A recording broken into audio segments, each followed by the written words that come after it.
नमस्कार विद्यार्थी मित्रों, मैं पुनः आपका इस वीडियो में तहे दिल से स्वागत करता हूं। अब आगे हम बात करने जा रहे हैं यहाँ पर कक्षा 9 में और विषय गणित, और जैसा कि हम पढ़ भी रहे हैं, सीख भी रहे हैं और समझ भी रहे हैं पाठ नंबर 1 संख्या पद्धति।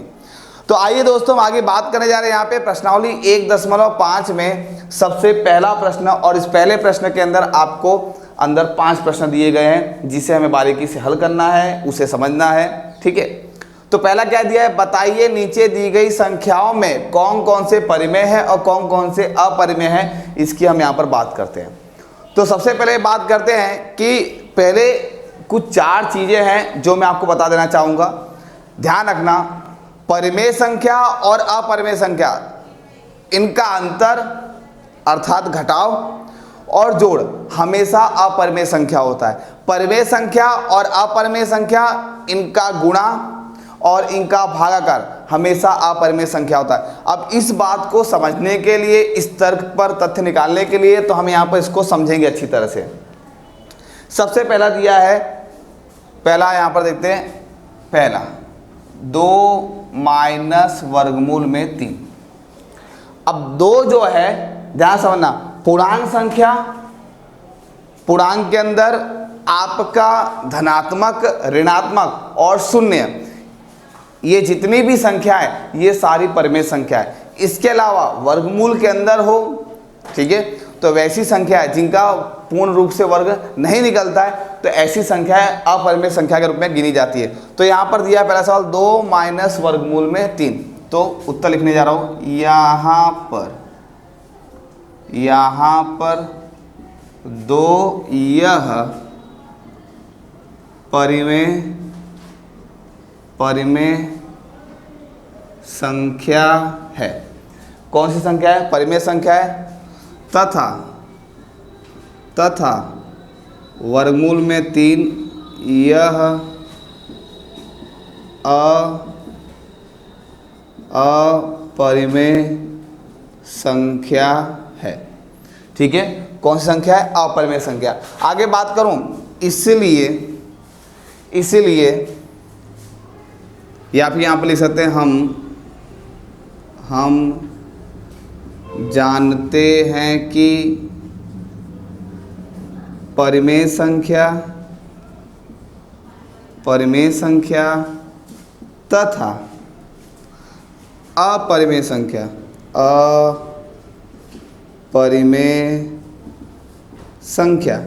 क्या लिखा मैंने यहाँ पर, कि हम जानते हैं कि परिमेय संख्या तथा अपरिमेय संख्या का अंतर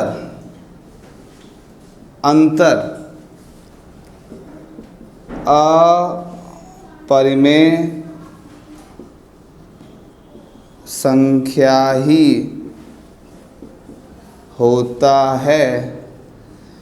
इसीलिए आप लिख सकते हो, कैसे लिख सकते हो, परिमेय संख्या माइनस अपरिमेय संख्या इज इक्वल टू परिमेय संख्या माइनस अपरिमेय संख्या बराबर हमेशा क्या होता है? अपरिमेय संख्या। तो देखिए, 2 ये आपका क्या है? परिमेय संख्या है, माइनस का माइनस 3 आपका अपरिमेय संख्या, मतलब क्या है? अपरिमेय संख्या। इसलिए हम कह सकते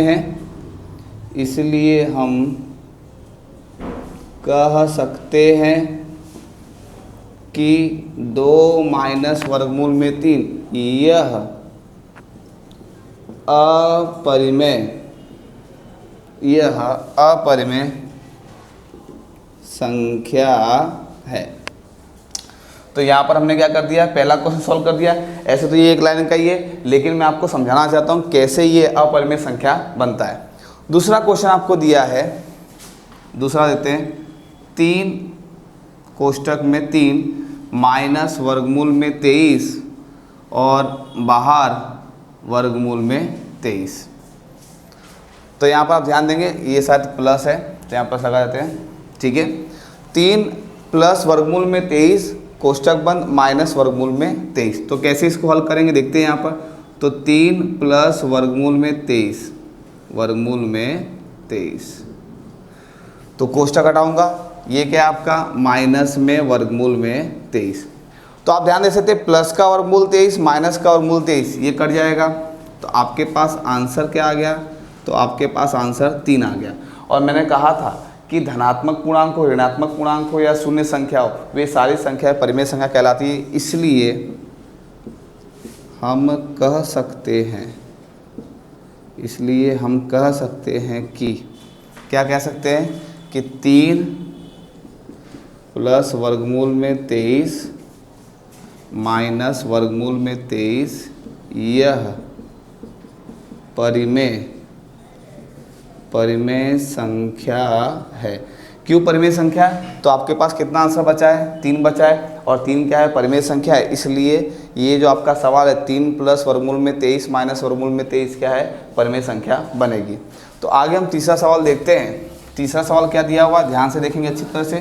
तो तीसरा सवाल आपको दिया गया है 2 करनी में 7 बटे 3 करनी में 7। तो यहाँ पर मैं लिखने जा रहा हूँ तीसरा। तो तीसरा आपको दिया है 2 करनी में 7 बटे 3 करनी में 7। Very simple. तो सबसे पहले जो सवाल आपको दिया है उसको मैं अच्छी तरह से यहाँ पे लिख देता हूँ वापस दोबारा। 2 करनी में 7 बटे 3 करनी में 7। तो करनी 7 गया, तो बचा क्या यहाँ पर 2 बटे 3। तो मैं यहाँ पे लिखना चाहूँगा 2 बटे 3 यह परिमेय संख्या है, परिमेय संख्या है। अब परिमेय संख्या क्यों है तो वो भी लिख देता हूँ, क्योंकि 2 तथा 3 यह धनात्मक पूर्णांक संख्या है। कैसी संख्या है, 2 तथा 3 यह धनात्मक पूर्णांक संख्या है। अगर इसको भाग करोगे तो दशमलव में आंसर आएगा, तो दशमलव भी कैसा अपूर्णांक संख्या है, लेकिन कैसी है, धनात्मक है। यानी पूर्णांक और अपूर्णांक में आपका धनात्मक हो, ऋणात्मक हो, शून्य संख्या तो परिमेय संख्या कहलाती है। लेकिन अगर वर्गमूल में ऐसी संख्या है जिसका पूर्ण वर्ग नहीं निकलता है तो वैसी संख्या आपकी अपरिमेय संख्या कहलाएगी। तो यहाँ पर क्या है, ये परिमेय संख्या है। इसलिए हम कह सकते हैं कि क्या कह सकते हैं कि 2 वर्गमूल में 7 बटे 3 वर्गमूल में 7 यह परिमेय संख्या है। ठीक है, तो ये आपका यहाँ पे तीसरा सवाल पूरा होता है। अब आगे बात करते हैं, चौथे की ओर चलते हैं। चौथा दिया है 1 बटे वर्गमूल में 2। Very simple question. तो सबसे पहले इसको हम बात करें तो ऊपर आप देख सकते हैं 1 जो है परिमेय संख्या है और वर्गमूल में 2 क्या है, ये अपरिमेय। तो मैं लिख रहा हूँ 1 यह परिमेय संख्या है तथा वर्गमूल में 2 यह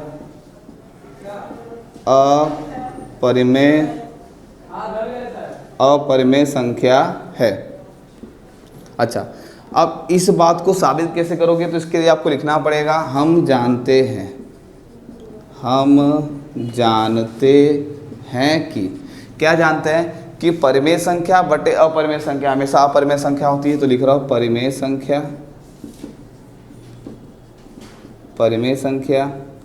बटे में अपरिमेय संख्या।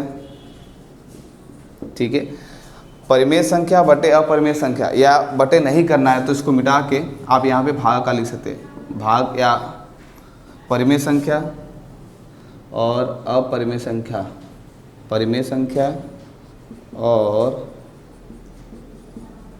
अपरिमेय संख्या का भाग। ठीक है, ये सही रहेगा। हम जानते हैं कि परिमेय संख्या और अपरिमेय संख्या का भाग अपरिमेय क्या होता है, अपरिमेय संख्या होता है। अपरिमेय संख्या होता है। अब इसको यहाँ पर लिखोगे सूत्र के द्वारा, इसलिए परिमेय संख्या बटे अपरिमेय संख्या इज इक्वल टू क्या आएगा आपका, इज इक्वल टू परिमेय संख्या। तो किस प्रकार से हमने सिद्ध कर दिया, ये जो बातें मैं आपको लिख रहा हूँ ये समझाने के लिए किताब में ऐसी लाइन आपको दी गई है, समझाई गई है किस प्रकार से अपरिमेय संख्या होती है। डायरेक्ट उत्तर लिखना तुम लिख सकते, लेकिन आपको समझा के अच्छी तरह से बताना, जिससे क्या है कि कॉन्सेप्ट क्लियर रहे कि आया कैसे। तो यहाँ पर आप यहाँ पर एक लाइन और लिखेंगे इसलिए, ठीक है, इसका उत्तर मैं यहाँ सामने लिख दे रहा हूँ, देखेंगे अच्छी तरह से। तो इसलिए हम कह सकते हैं कि 1/√2 यह अपरिमेय संख्या है। तो यहाँ पर हमने चौथा क्वेश्चन भी सॉल्व कर दिया। अब हम पांचवें की ओर अग्रसर हो रहे हैं। तो पांचवा क्या दिया है, 2 पाई। बीच में यहाँ पे न प्लस का चिन्ह है, न माइनस का चिन्ह है, न भाग का चिन्ह है, मतलब यहाँ पर गुणा का चिन्ह दिया है, 2 पाई। तो सबसे पहली बात यहाँ पर हम देखते हैं 2 पाई में, तो 2 यह परिमेय संख्या है तथा पाई। अब पाई का मान तो आप जानते 3.14, हम गाणितिक स्वरूप में किसी सवाल को हल करने के लिए लेते हैं, लेकिन पाई का एक्चुअल मान तो अनंत तक है, 3.1416 डैश डैश डैश अनंत तक है, जिसका कोई मान नहीं है। तो पाई कैसा है, अनंत है, मतलब इसको बोल सकते हैं अशांत, यानी अनवसानी दशमलव प्रसार और अनावृत्ति। तो पाई कोष्टक में डाल सकता हूँ 3.1416 डैश डैश डैश, यह अपरिमेय संख्या है। अच्छा, अब इस बात को बताना ही पड़ेगा क्योंकि दोनों में देखो यहाँ पर परिमेय संख्या और गुणे अपरिमेय संख्या। तो आप लिखेंगे यहाँ पर इसलिए हम जानते हैं कि परिमेय संख्या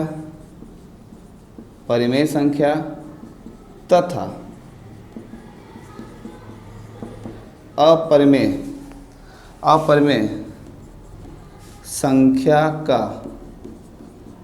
गुणाकार, क्या लिखा है, परिमेय संख्या तथा अपरिमेय संख्या का गुणाकार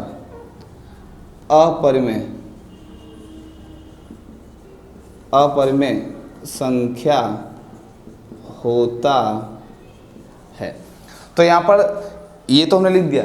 अब इसको सूत्र के द्वारा दर्शा सकते हो, परिमेय संख्या गुणे अपरिमेय संख्या इज इक्वल टू अपरिमेय संख्या। क्या बताया मैंने यहाँ पर, तो परिमेय संख्या गुणे अपरिमेय संख्या बराबर क्या होता है, अपरिमेय संख्या। इसलिए आगे की बात मैं यहाँ लिख दे रहा हूँ अच्छी तरह से, तो आपको क्लियर हो जाएगी। इसलिए हम कह सकते हैं कि 2 पाई यह अपरिमेय संख्या है। तो दोस्तों हमने क्या देखा यहाँ पर, तो हमने ये देखा किस प्रकार से प्रश्न 1 में जो 5 क्वेश्चन आपके सामने दिए गए हैं स्क्रीन बोर्ड पर, उन 5 क्वेश्चन में कौन कौन सी परिमेय संख्या है, कौन कौन सी अपरिमेय संख्या है, इसका हमने ज्ञान प्राप्त किया।